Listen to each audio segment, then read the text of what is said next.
part of the Lendager group. I hope I'm pronouncing that correctly. Close enough. Exactly. And in 2017, he was also part of an interdisciplinary team that won the first prize in the urban sustainability category at Unleash Lab, which is an annual innovation lab focusing on how to achieve the sustainable development goals set by the United Nations. He's also part of the design collective Greater Scandinavia, which is a design collective and experimental architectural office with projects that range from industrial design to urban planning. To further go on about the Lendager group, he's now part of the management group and works as a project director at the firm. I think I'll leave the details of the firm to you. I think that may be part of your presentation. And I think I speak for all of us when I say we're all very excited to hear your presentation. Thank you for coming virtually. Yes, thanks so much for that introduction. And most of it is true. I was really hoping to be in Zurich today, and then COVID screwed everything up. So yeah, that's really a shame. But I'm really happy that I can present to you online through the internet, and hopefully you will get some of the same information as if I was there in person. But anyway, let's get started, if I can get this to work. You should see a picture of me now. Is that all right? Yes. Good. This is me. I am an architect and urban planner, and I work as a project director currently at Lendager. So I really take care of coordinating all our projects and contracts and trying to make sure that our employees have as little friction in their working lives as possible. Because since we work with sustainability and reuse, we are introducing a lot of extra friction and potential problems into the project. So I have to try and make sure that everything else is moving smoothly. So I'm trained as an architect, and I love both the practical and transformative effects of architecture on our human environment. But currently, I can't help redefining the meaning of architecture slightly into something maybe more like the use of money to appropriate space and materials to generate money and waste. To me, architecture in broad terms has become exploitative, a force that leaves behind a trail of environmental and human problems behind it, instead of being a healing, regenerative, meaningful practice, which it should be and also can be. I know this is quite a generalization, but we have to get things started somehow. So my professional journey working with sustainable architecture starts shortly after my graduation in a tiny startup led by Anas Lendager. So we were a little group of idealists sitting in a cold loft in Copenhagen's fruit market. We had some big ideas for changing the building industry into something less unsustainable. We were alarmed by the climate crisis and the huge amounts of waste being generated in the building sector. There had to be better ways of creating architecture. So we wanted to create a more sustainable and resource-conscious architecture. People were skeptical at best, and we learned many hard lessons along the way. So I'll do my best to try and explain the most important lessons that we have learned based on some of our built projects. Just to frame what kind of company we are now, we're approximately 45 people working within 3 main fields. So we've got sustainability within architecture, landscape and urban planning. Then we've got innovation and product development within recycling and upcycling. And the third part is consultancy in circular economy, resource efficiency, and sustainable transition. One of the things this means is that I get to meet other people than architects in my day-to-day life, which is actually quite nice. And because if there's one thing that we've learned during our work with sustainability, is that you must broaden your horizons and move beyond professional silos and be ready to get your hands dirty, really. So this is why we spread out to be more than an architectural office, simply because it allows us to increase our impact as well as delivering more value to our clients who are paying for what we do. So as I mentioned in my slight redefinition of architecture, we are currently living under a growth paradigm that is fundamentally changing the world as we know it. Now, while we're lifting hundreds of millions of people out of poverty, we're also rapidly destroying the basis for our existence. Now, humanity has become a geophysical force affecting the entire globe, hence the word Anthropocene.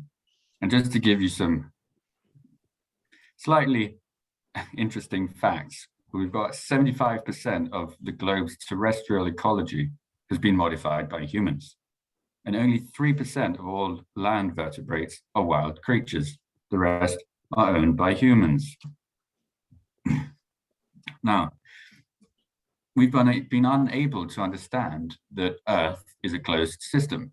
So currently, sending people up into space capsules to see with their own eyes that Earth is a finite sphere drifting through space seems to be one of the best ways of making people understand the obvious constraints that are living on a planet. So not that this is a scalable idea, but the overview effect, as it's called, is something that we need everybody to have. So based on the concept of Earth as a closed system, to the right, you can see the definition of 9 planetary boundaries that you maybe already know. And we are already in trouble on several of the metrics, including biodiversity, as well as nitrogen and phosphorus circulation. And many of these we can't even measure quite properly yet. So how did this happen? Well, I think it happened because we externalized our environment from ourselves. We placed human beings above nature instead of realizing that we are part of it. And we can't survive without re-articulating our relationship to our surroundings. Now, in June 1988, a man called James Hansen, the administrator of NASA's Goddard Institute for Space Studies, he presented evidence that the Earth's climate was warming and that humans were the primary cause. And since then, not much has happened. Now, why is this happening? Well, I think that our current society is based on constant improvements to existing systems through continuous innovation and improvement. And this has been great for our quality of life in many ways, because these innovations and more efficient logistics lead to increased consumption, which in turn leads to job creation and prosperity. And that's great for people being lifted out of poverty. Now, this consumption results in economic growth based on increased extraction of natural resources and manufacturing of materials and products to feed more back into this consumer-based economy. And you can see it in a metric such as global GDP. Now, this is an abstract number that doesn't really tell me anything at all, apart from the fact that we've become much better at exploiting natural resources and moving them around the globe. Not that we are happier or anything else that matters. So this growth correlates with our increased CO2 emissions that have exploded since the 1960s. And since 1990, we've actually emitted more than half of our human CO2 emissions since the dawn of time. And why is this important to you? Well, it's because we as architects actually have the possibility to affect quite a big chunk of our future emissions through considerate and careful design, minimizing embodied carbon in our buildings. I won't focus too much on the operational energy, as that's an entire story in itself. But the material part is very important as well. So what can we do about this problem? Well, here's one rough roadmap. So there's some things we as architects can push for ourselves, and others require us to influence others to change their game. So naturally, the best thing is to build nothing at all. And this isn't really a great business case for us architects. But the next best is to transform what we already have. Also, reduce the consumption and creation of space by building smarter buildings that solve more within smaller envelopes.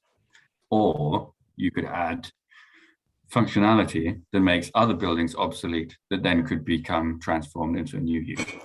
So when we decide to build, we should build with a combination of recycled materials and bio-based materials that sequester CO2 into the buildings as carbon banks. And last of all, but also importantly, is to make a building that's easy to maintain, for example, by implementing principles of design for disassembly. So this is sort of a very rough model that might produce some sustainable architecture. When you're talking of sustainable architecture, I can't stop thinking about the actual definition of this word. To be very pedantic, if something is sustainable, it is something that can sustain itself, like an ecosystem. And the buildings we create today aren't even close to being sustainable if you look at their impact according to our planetary boundaries. So our most sustainable buildings are better for sure, but we're not even at the break-even point where it starts to become regenerative. Just to put this into perspective, 230 billion square meters are expected to be added to the global building stock by 2060. So this is the equivalent of adding an entire New York City to the world every month for 40 years. I can't quite believe it. Now, the task in front of us is massive, but the good thing is that we already have some sort of common language that we can use both within architecture and, more importantly, in collaboration with our surroundings. Circular economy, donut economy, and the global goals are all different examples of systems or paradigms that can be used both at a policy level and at a practical level. So let's get started. So I'll just take you through 4 of our projects to give you an idea of our approach to architecture and how we try to find potentials for reusing materials. But before I start, just a quick reminder that the circular economy, creative reuse of materials, and resource-conscious architecture is not a new thing. It's ancient. We just forgot how to do it. Materials have always been reappropriated, reused, reconfigured, because building materials were usually very expensive, much more expensive than the labor costs of building a structure. And what we can see now, for example, with wood, the prices have been rising a lot, but for a long time, many materials have been very cheap, maybe too cheap, considering the environmental impact that their use has actually had. So the first project, Upcycle Studios, is a row house project in Copenhagen consisting of about 20 units of 180 square meters. These houses are situated on a slightly difficult and narrow plot between some very tall commercial buildings and some smaller residential ones. So this project started with the competition entry for a rather tricky site. And we proposed various slightly crazy ideas that we believed in, but we weren't actually sure if they were possible. So it's like these recycled windows, recycled concrete, lots of recycled wood and many other systems, and a slightly strange architecture that didn't look like anything in the area. So, well, luckily for us and the client, our intuition was right, and we succeeded with most of what we set out to do. And our ideas are often sparked by surprising little statistics or pieces of information that open our minds. And one of the catalysts for this one was finding out that more than 32,000 tons of windows and their frames are discarded every year in Denmark. We also knew that huge amounts of wood were being discarded, and also concrete being used as road filling. So what could we do instead of this? Now, we previously experimented with mixing our own concrete with recycled aggregate from crushed concrete. So we took it to the next level in this project and delivered our own concrete for all structural elements in the buildings, mixing it on site. And the waste concrete came from the construction site of the Copenhagen Metro. So despite the concrete lobby trying to discredit us, we managed to deliver a high quality product. And funnily enough, some years later, many concrete companies in Denmark now offer concrete with recycled aggregate. So it's nice to see that we actually pushed something there.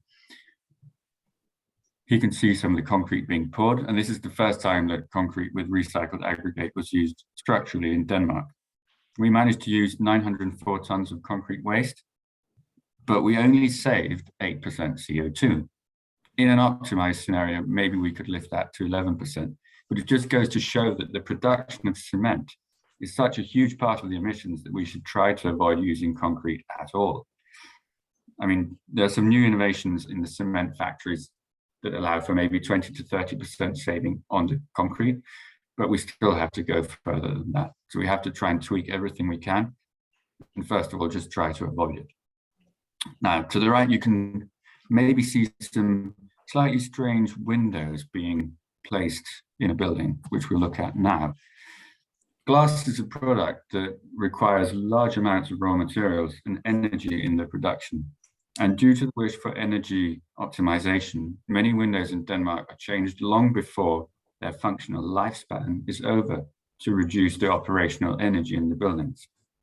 This generates huge amounts of waste. And in this case, we got our hands on a large amount of windows from an energy renovation where the panes themselves had about half of their functional lifespan left. So in collaboration with a window company, we developed a simple quality assurance system for the windows and had the panes remounted in new, for instance, big window modules, which could then be mounted all in one go on the building site. So these ones are made out of old windows from social housing projects. And these 4-layer window elements have the same performance, and on some parameters, even better performance than new 3-layer windows.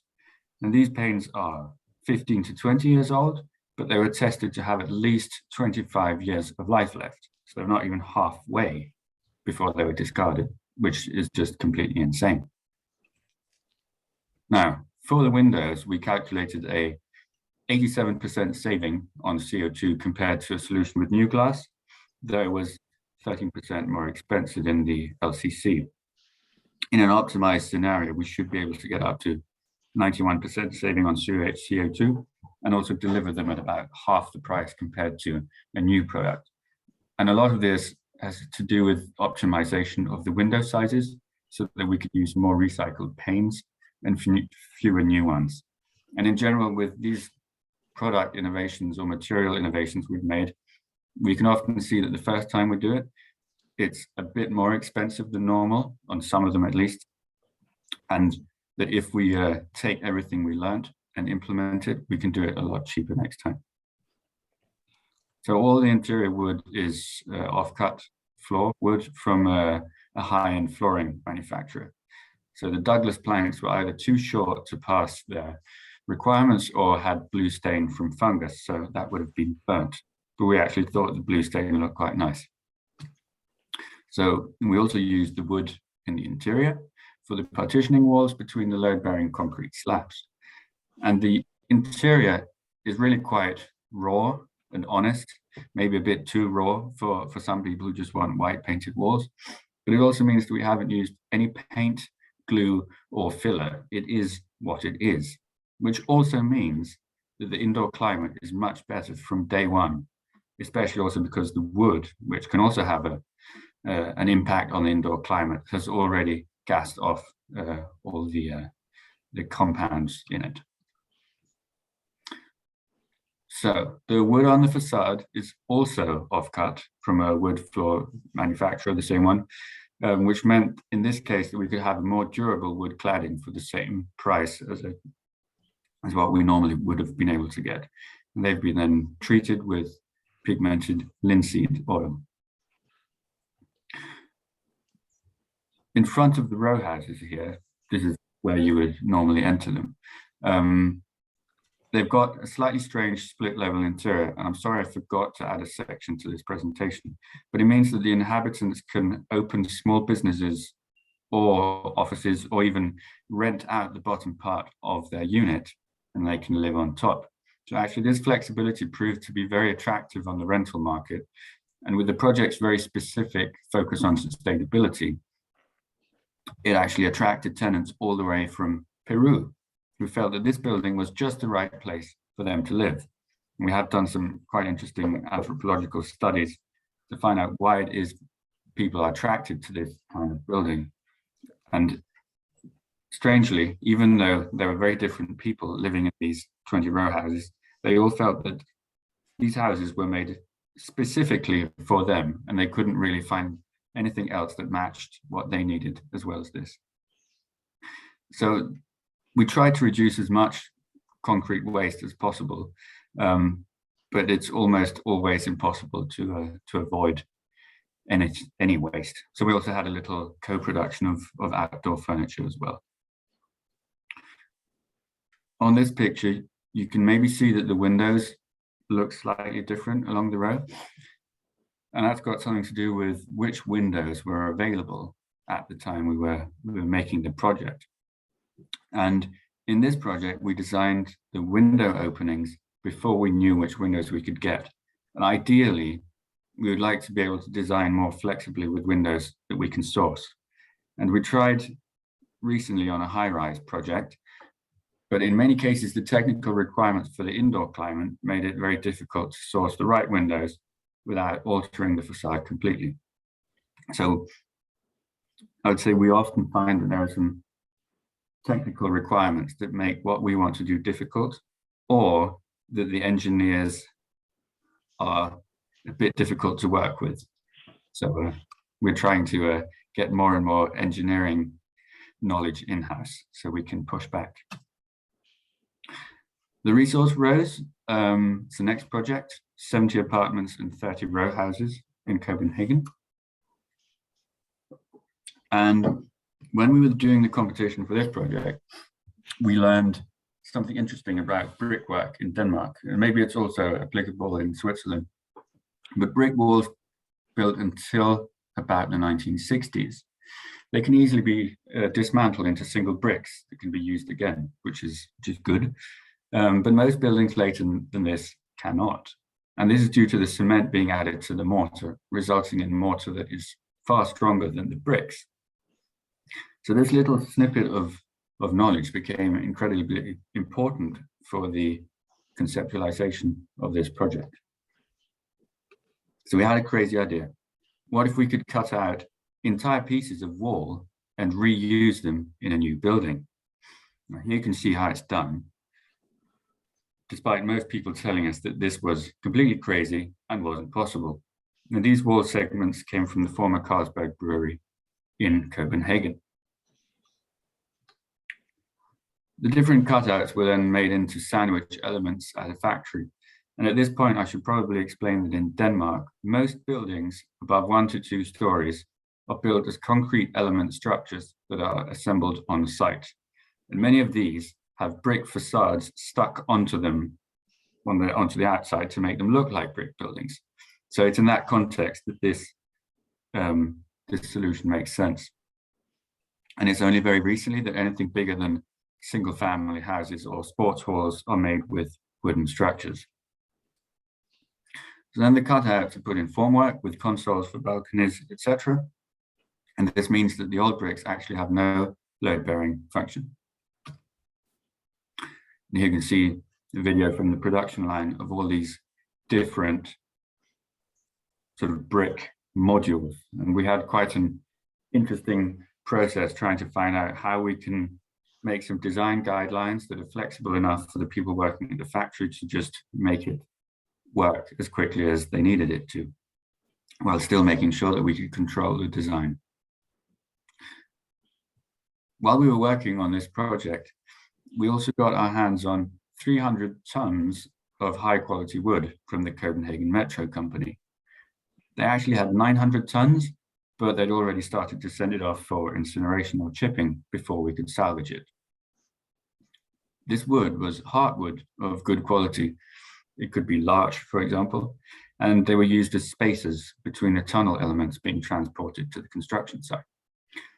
We sliced this wood into thinner planks, and then we used it for the facades. You probably know this technique, but we burnt it to char and seal the top layer, which then impregnates the surface. So when you burn the sugars contained in the cellulose of the wood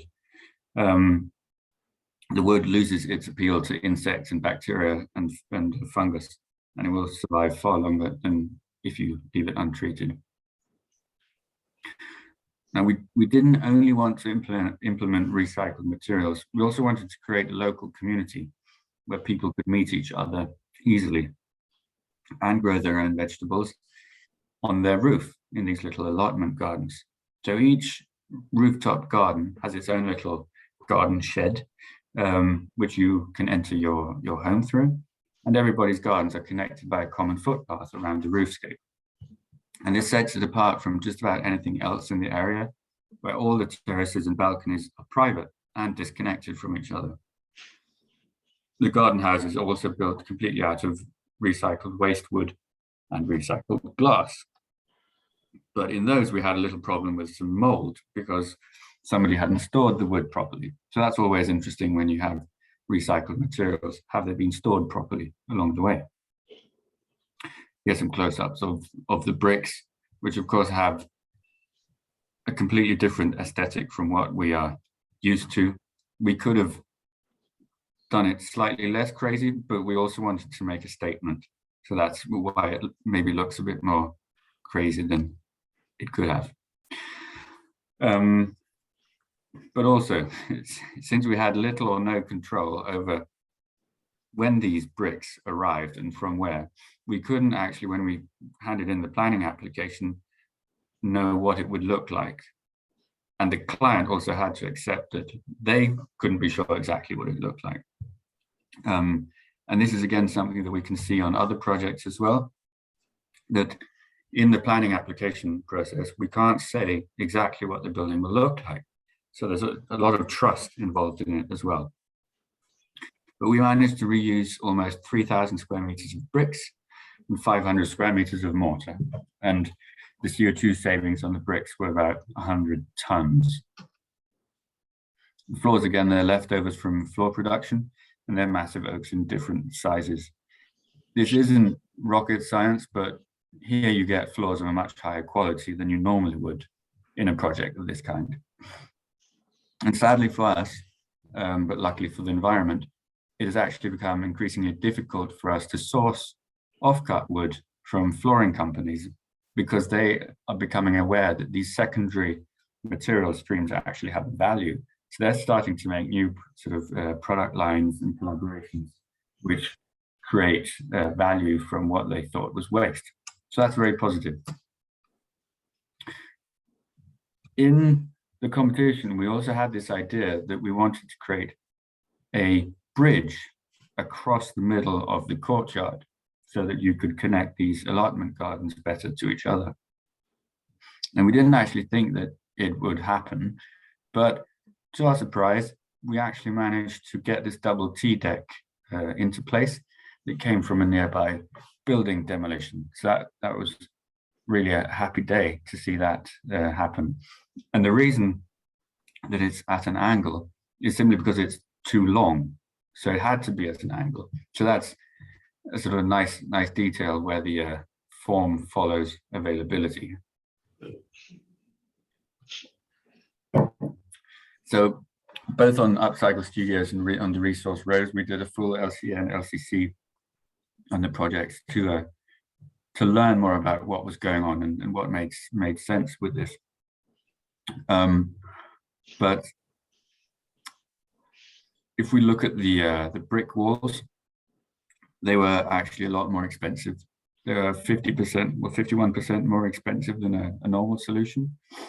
We can see that if we can optimize the process, we can make it a bit cheaper than normal. But when you look at the CO2 savings, they are significant. They're at 38% and then 72% in an optimized scenario. So if you really want a brick building and you are going to build it in a conventional way, doing this instead could be a viable solution. And what we're actually doing now is collaborating with engineers, building a robot that can cut bricks out and automate the process. And then we are also working with some software developers to use image recognition software to determine the best way to cut facades according to price and element size. Ransome Community House is the next one, and it's a project that is currently finalizing construction. It's a community house or dining hall in Copenhagen's former fruit and vegetable market. So until recently, the area looked like this. And as I said in the beginning, we had our office in one of the perimeter buildings where we were a little startup before they tore it all down. Some years ago, a new master plan was developed for the area that included a public park in the middle of what used to be the market hall. And this park was to contain a community house. The buildings, well, they consisted of functional industrial structures made out of modular elements. They're designed with mechanical joints and with little industrial ornamentation in the concrete elements, little details that you wouldn't see in an industrial building nowadays. And it was always interesting going to work out here because there were forklifts rushing around everywhere with fruit and vegetable between the market hall and the cold storages. But now it's all pulled down. But due to our location on site, we got into contact with the developer and pitched our idea to use the area's own materials for the community house, because they were going to tear everything down anyway, so why not? To make this approach work, then you have to change your value chains slightly. And that means that the sourcing of recycled materials becomes very important for the design process and often becomes a design driver in itself. So this diagram tries to explain how more and more of our projects start. So the first one is actually planning of demolition through material mapping, design, selective demolition, potential material bank, redesign, production, distribution, and then you have a building, and then you can start tearing it down again. But anyway, one of the important things in this is the material mapping. And our mappings consist of both quantifiable data, like money, CO2, for example, and how many of the different things there are, as well as a knowledge-based starting point. And it enables us to talk to clients about both the theoretical and practical value of the materials that they've got in their hands. And sometimes, well, not sometimes, quite often, building owners see existing structures as a problem when they have old buildings standing in the way of their new development. But we've found out that these early stage mappings really are a key to opening clients' eyes to the potentials in resource ethical architecture, not just because they can help make things better, they can actually also often save money and get a product that is unique into the market. This project was our it was our second pre-demolition resource mapping, and there were many methods and processes we still hadn't developed yet. So we were basically making informed guesswork regarding what to tell the contractors to keep. And also because we knew that some of the parts were contaminated with PCB or lead paint or all sorts of other really interesting things. Anyway, the first concept for the project was to use an existing steel structure on site, and also to use as much as possible from the demolition project to build the interior.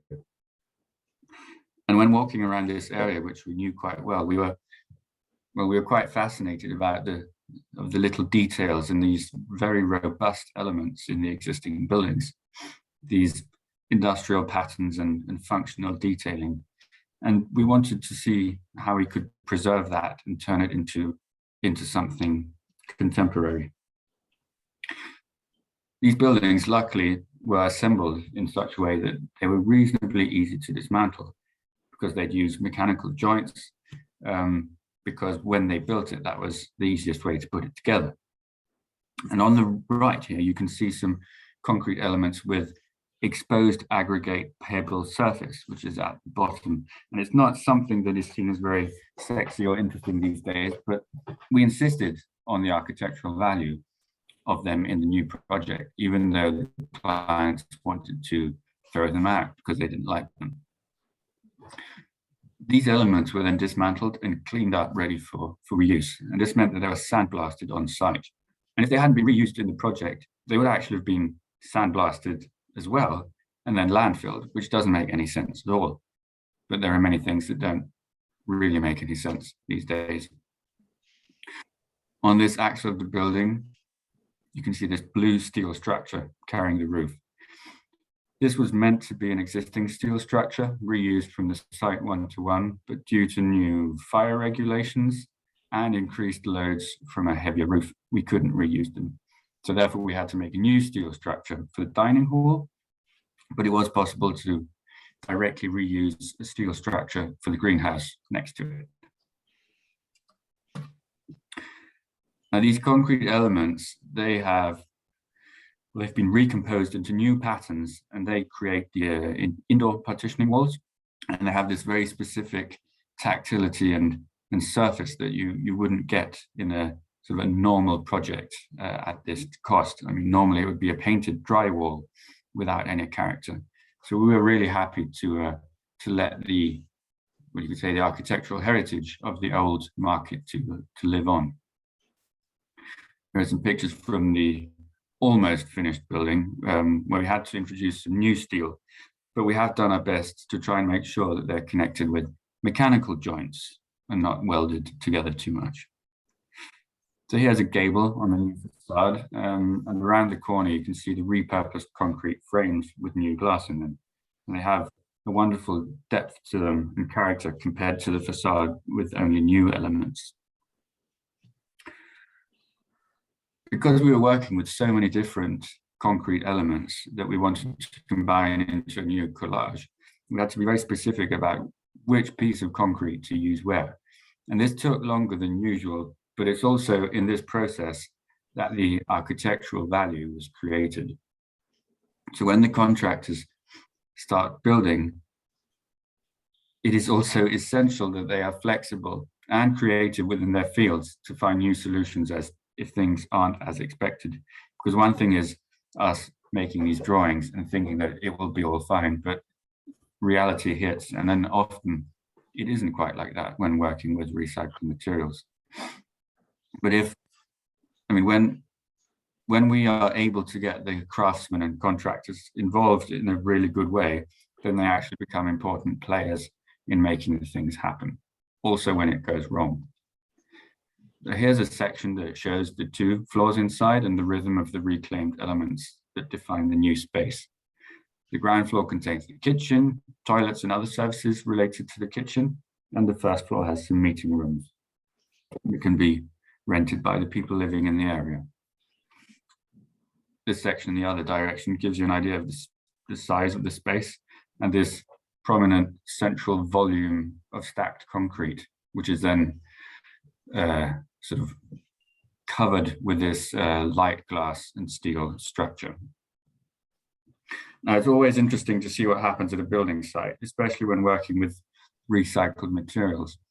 And this picture from the building site shows that the contractors managed to do pretty much what we asked them to do. But there was one thing that we had to teach them, and that's that it's okay that recycled elements have scratches and dents, as long as the functional and technical requirements for the material are met. So a hole like this would usually mean that they would discard it. But for us, it's a testament of its prior use. It's a layer of history to be preserved. So we had to tell them to sort of, please don't throw this out. It's actually how it's meant to be. So many of our projects have an element of education in them, because for us to succeed, we need to speak a common language and have the same targets as those people we work together with. Then we've got a kindergarten called Svenen, or the Swan in Danish, and partly because it's certified according to the Nordic Swan environmental standard, but also because the road it's on is called Tobacco Road. So the municipality wanted something more child-friendly than Tobacco Kindergarten. In this case, we convinced a municipality that it would be a great idea to build a new kindergarten out of materials from two old school buildings on the same site. that were planned to be pulled down. And the municipality recently ratified a new sustainability strategy and were ready to try something new. And we can actually see a wave, in Denmark at least, of interest from the public sector now, as they're scrambling to find out how they can realize these goals they're setting. Also, from 2023, all buildings over 1,000 square meters must have an LCA performed on them. So that's going to be really interesting as well. First of all, we did our best to identify potentials for reusing the existing buildings, one of them from the 1930s and one from the 1960s. But the building volumes, they were unable to match the requirements for the new institution. And this institution was to be built for children with special needs, so there were extra requirements regarding universal design. And that meant we had to take the next best route. And that was to use as much material as we could from the old buildings in a new structure. So the project had two specific tracks, one being the architectural development of the kindergarten, and the other being the qualifying of materials, planning of the deconstruction, logistics, quality assurance processes, and all that kind of thing that then coupled in to the architectural work. Again, a material mapping or resource mapping that identified the most promising potentials for reuse and quantified how this would actually have an impact. And we started, we started these resource mappings some years ago with me walking around with a notebook and a camera, but the principle is actually the same today. And mapping these materials out is not that difficult or complicated, and it's very easy to automate. But the real value that we can add as architects and consultants is to explain how can these materials be verified and how can they be implemented in the new architecture. And we can see there's a lot of digitalization in this space as well, taking all the parts that can be automated, and we're really excited to see that. So of course we hope that this is going to be the new norm. So we identified a range of different possibilities for reuse and recycling, both in the building and for the landscape project. There's an old observatory, school clock, trees, lamps, paving stones, and all sorts of other things. So this mapping gave us a treasure trove of various items that we started to recombine in one-to-one mock-ups, which I can see you also do. And this is both for our own sake, but also so that the client could see what we were proposing to make and actually look at it and touch it. And we find that these physical models are a great tool for aligning expectations with the client and to get them just as excited as we are, because we're often quite excited about our own projects. Now this one is of the facade, which we produced with harvested materials, including roof tiles and steel sheets. One thing is us getting great ideas, because we are architects, we're full of what we think are great ideas. But another thing is making these materials that we want to use available to the project by designing and planning demolition tenders that enable this material circulation.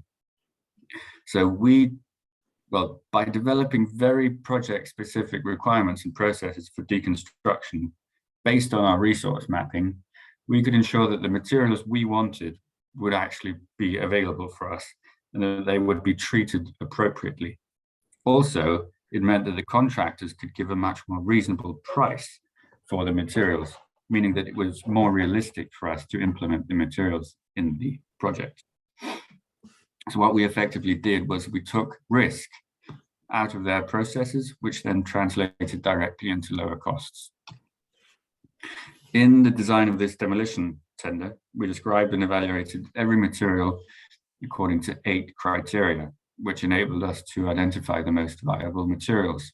So easy things like moving trees or paving stones, we didn't need to describe in detail, but it's material quality, material performance, process price, environmental effect, contamination risk, waste minimization, design potential, and disassembly potential. I think that's 8, maybe it's 9. Anyway, so we got 5 main material streams out of this. There's some structural timber, steel facades, roof tiles, bricks, and concrete, which all could translate into new elements in the new project. So here's a diagrammatic explanation of where the materials come from and where they end up in the new building. Each new building volume is basically clad with a different material all over. So on the gables, on the roof, and on the facades. One of the materials that we've found very easy to reuse, not just in this project, but in others, are roof tiles that we find on many buildings in Denmark. They are modular and robust and optimal for recirculation, and it's easy to test them and to visually inspect if they are reusable. The steel sheets, well, they were found to contain toxins in the paint that we initially thought would be a problem for reusing in the project. And therefore, our first process for reuse included a sandblasting and repainting of the sheets. And the main issue with this was that it made the sheets just as expensive as new sheets. So that wasn't too good. But we then tried to find alternatives for this. So we had the sheets tested in a laboratory to see how much, if any, toxic material would be washed off when placed on the facade again. And the results showed that there were no problems at all, meaning that we could save the sandblasting and repainting. So this made the reuse of the steel sheets very meaningful and a lot cheaper as well. The observatory dome was gently lifted off and will now become part of the playground as a recognizable element from the old building, but in quite a new context. Roof trusses, I'll talk a little bit about now. And again, much of our work is really risk management combined with creativity. And it's all about identifying what risks are the most pressing for the project participants, and then try to design processes that can take this into account and make them less scared. So regarding the roof trusses, we had them all visually checked according to the Danish standard for grading of timber, and they were then taken down. And what we did as a sort of design solution to reduce risk was, when we designed them into the new building, we made sure to subtract 1 meter from their total width, which then allowed the contractors to cut off the ends that were full of nails. So in this way, the design solution could also mitigate risk and be robust. So these trusses had been standing for almost 100 years and holding up a roof, and they were doing fine mostly. But to comply to modern standards, they had to be strengthened due to higher stiffness demand because of a new glass roof. And as well as this, they have been joined in pairs to make engineers sleep well at night. So 60 trusses were taken down, and we needed about 15 in good condition. So that meant they had to live up to a C18 grading, but I won't go into further detail regarding the grading of the wood. But anything that didn't live up to this grade, we could use for sheds, furniture, and other things. So these trusses, they're used in the entrance and common room, which is where we've created this light area and welcoming space that all the children and parents pass through on their way into the kindergarten. And this, well, this is a visualization because they're still building it out there, but it also shows some of the other materials that you meet when you enter the kindergarten. Got the roof tiles on the right, the recycled wood on the left, recycled windows, and recycled bricks on the floor. So, whoops, sorry. So that this first impression you get when you enter the building is that we should, well, it's a project that represents that we should take care of materials that we already have. And also, quite a few of the parents who are coming with their children to the kindergarten will actually have been in the school that used to be there. So there's also a sort of a reinterpretation of the history of the area becoming very physical in the new building. And well, again, visualization because they're building out there. Again, each volume of the building is clad with one material from the old school. And to point out some of the things that we learned, not just from this project, but from others, is that it's it's a lot about risk management. You have to find the pain points and design processes to eliminate, well, or reduce the risk that people are most afraid of. And then we've got the design-driven solutions, and they solve something, but they also create these very compelling narratives and make abstract ideas very tangible. For example, making the mock-ups or whatever it is. When it becomes tangible, then people understand it, and it gets them on board and makes them want to be part of it. And then the last thing is maybe that producing circular architecture or more sustainable architecture is really a journey that requires more skills than just being an architect. It's also about communication and education to get everybody on board. But once you've convinced people, then they will become ambassadors for a better future. So that's what I had to say, and I think I've gone over time already. Sorry.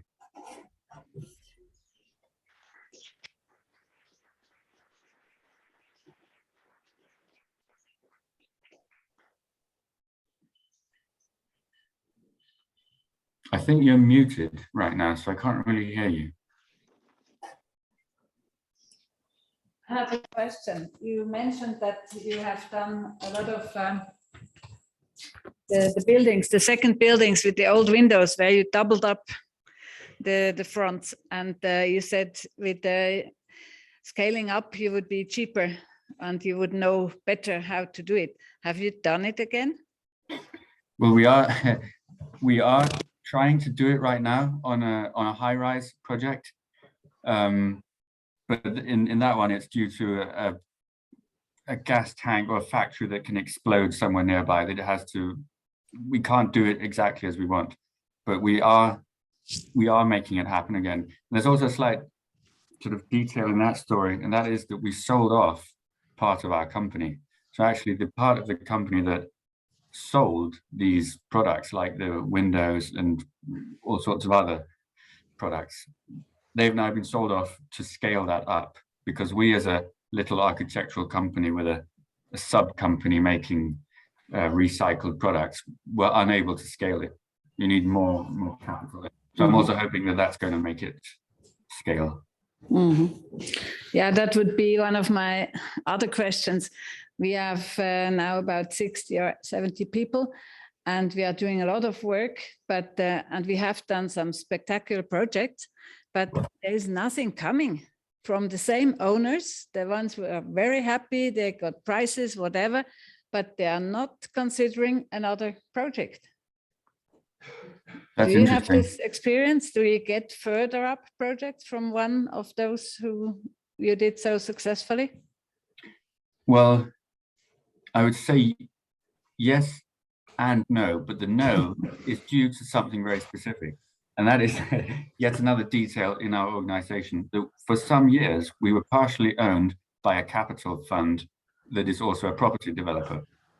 They gave us some projects because they wanted to learn what they could do. And that's, for example, Upcycle Studios and the Resource Rose. And they came back and gave us more projects. Now where we cut the ties, we are having to build new relations to new customers. And they are actually coming back. So something's happening. Yeah, because the thing is, if you really want to make an impact, if you want to change things, then you need big projects. The things Exactly, we did, yeah. The things we did 20 years ago is all little details, and we are really working hard to get big projects, but it's not so easy, especially not in Switzerland, I think. Well, I can see we are starting to scale up now. I mean, we're, for example, doing Denmark's tallest wood structure building, which is 20 stories. Not that making a high-rise necessarily is a great idea sustainability-wise, but it is the tallest wooden structure in Denmark. So that is scaling up. And then also we are collaborating with some of the big property owners across Europe to try and look into their portfolios as not just single buildings, but look at it as a material bank or sort of ecosystem, and also trying to help municipalities with that, to try and monetize the value that is in there, but that they haven't got it in their spreadsheets. They don't know what to do with it or how to work with it.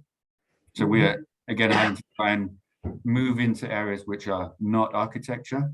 It's more understanding business models and using that as a new way into the clients. Yeah, I think that's what we just discussed before coming to listen to you. It's exactly, you have to convince the owners and you have to show them what is the valuable things they have. But also you need the laws that help this. And you talked before about the labor cost and material cost, and this is even a bigger problem here in Switzerland.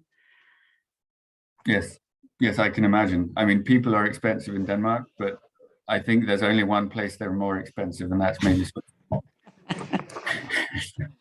Yes, unfortunately, yeah. But I mean, luckily, you could say, for example, wood in Denmark has risen to almost 200, well, sort of to index 200 within 1.5 years, which means that, well, in one way, we're using, well, less projects are going to use wood because it's more expensive, but it also just goes to show that the change in material price can actually have a very quick impact on the market. The reaction is quite fast. Yeah, in Switzerland, projects are prepared over years, and then it's running. And to change something in a running project is almost impossible. And Sure. If you start now to collaborate with somebody, then maybe in 2, 3, 4, 5 years, there will be a project which we can execute. And what do you do in the meantime to occupy your stuff? Yeah. So we hope that, this is why I'm very happy about the students. They will have to do the change. Yes, I mean, when I talk with some of the architectural offices that we collaborate with in Denmark, who are more sort of normal people, they start to feel the sort of the earth burning under their feet, because the new architects coming out of school, they won't sort of stand for this. They want to see change and they want to make it happen. So it's both happening from above, at least in Denmark, with new legislation, for example, these CO2 targets that you have to reach per square meter from 2023, but also from the younger people. Big pension funds as well, I'd say, are pushing for some of these things, and then some idealists out there as well. So I think in Denmark, at least, it looks like some things are happening, but of course it's too slow. It's very interesting that laws are changing. Can you send us something about that? Because we don't know here, and we are trying to achieve that, but it's a... Yes, I can. It was just ratified, I think last week, that now the building law has been changed so that LCA data and LCC and other things can be made a mandatory requirement.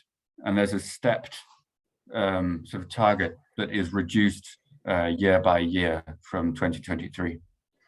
So that is very positive. And it also means that every architect in Denmark will have to know how to be able to do an LCA.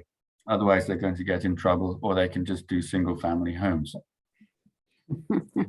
So let's all come to Denmark then. Yeah, welcome. Any questions? Hello. By resourcing the window, reusing the windows, how did you deal with like the energy use of the glazing? Like, these are different with newer windows, I think, and with most reused windows, you only have like two glazings. Yes, well, we ended up having you could say, quad glazing. It was 2 times 2 layers. So that's how we solved it. On other projects, we've also looked at combining new with old in front of each other, or combining old 2-layer with old 3-layer. And it all really depends on what is your sort of, what is the size of the window?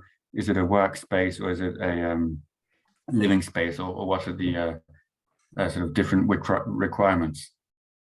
The actual practical part of it is not that difficult. Thanks.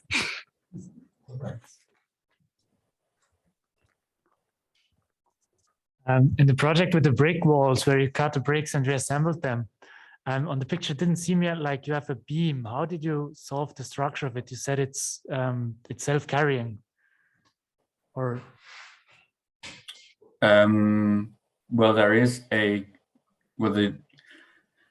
they're both the row houses, and then there are the apartments, and they have basically a concrete structure, a load-bearing structure. And on the row houses, the facade is also load-bearing, but on the sort of slightly more high-risey part, they are not load-bearing. So there are two different systems actually for the two parts of the building, but they look completely the same from the outside. okay. And the one that is where it is low load carrying, you turned the bricks upside, or like 90 degrees upside, and there is or how did that have an impact on the load carrying? Well, the bricks did not carry any load. Okay. And that's because it is to be compared with what you would usually do in other buildings just next to them, where you have a concrete element and then you put some bricks up in front of it and the bricks aren't doing anything. So that's that's the scenario we were comparing it to. Thank Which you. is basically, it's stupid. You could have made a brick building, or you could have just built a wood building or something. But anyway, sometimes you have to work within what you've got.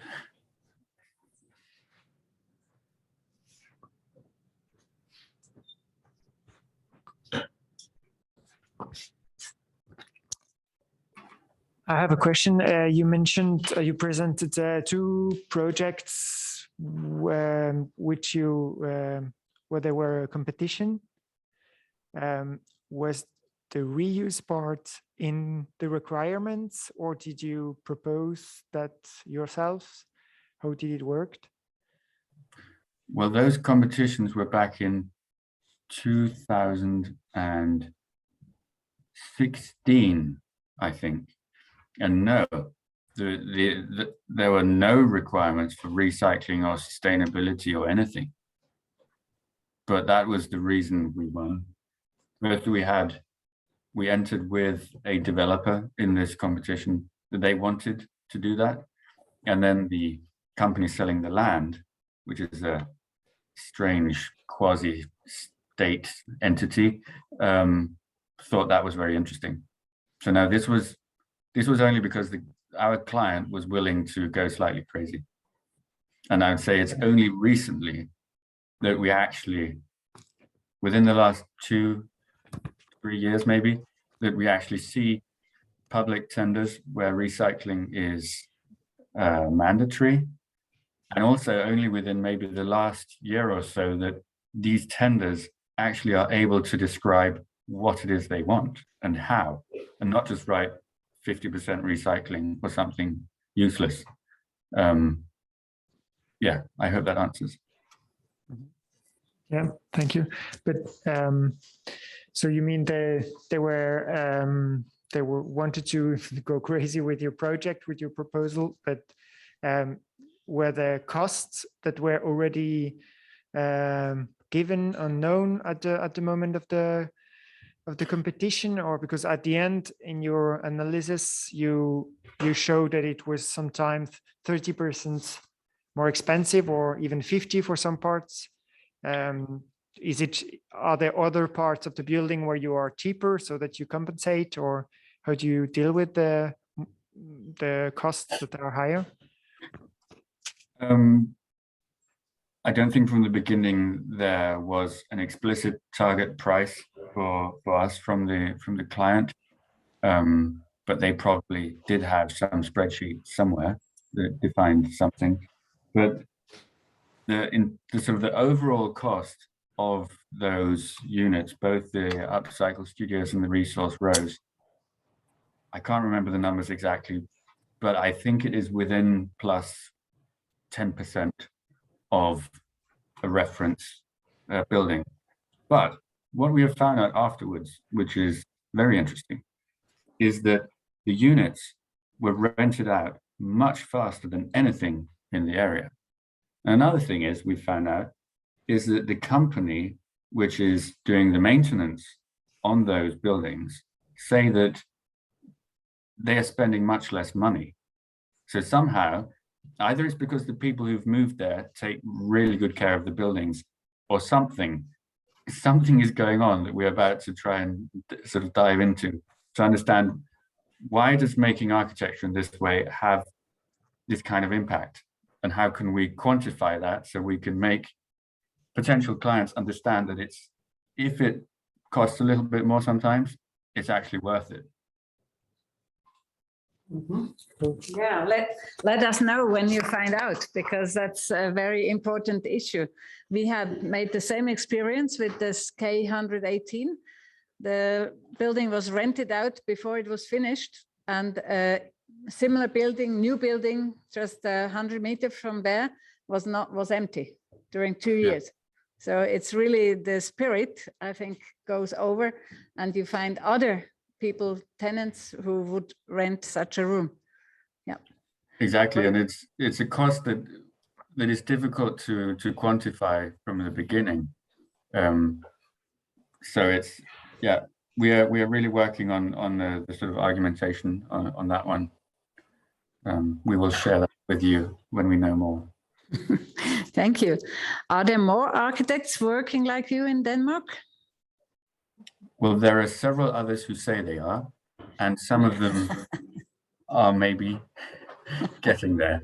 I mean, we can see that what we did has actually had an effect into the market, a positive effect. That means that we're now we're having to compete more for this kind of assignment, and others are saying that they can do it. There are very few who actually have done it, but there's a willingness to actually try, which is very positive. So it's this, so there's a duality, and we want to be sort of at the head of the game, and we want to reap some of the benefits of all our sort of blood, sweat, and tears. But at the same time, we want everyone else to learn and to do the same, because otherwise we're all screwed. So yeah, but things are happening, definitely. Yeah, that's good to hear. Yeah, thanks a lot. Any other question? Yeah, then I would say let's call it a day, and let's hope that you can come soon to Switzerland and we can exchange into more details what you are doing, how can we learn from each other, because we are definitely not concurrents in Denmark and Switzerland, and then we should at least learn from each other. Definitely. Thank you. Yes, well, thank you so much for having me, and good luck with all your projects, and remember to have some sleep. Thank you. Bye. Bye-bye.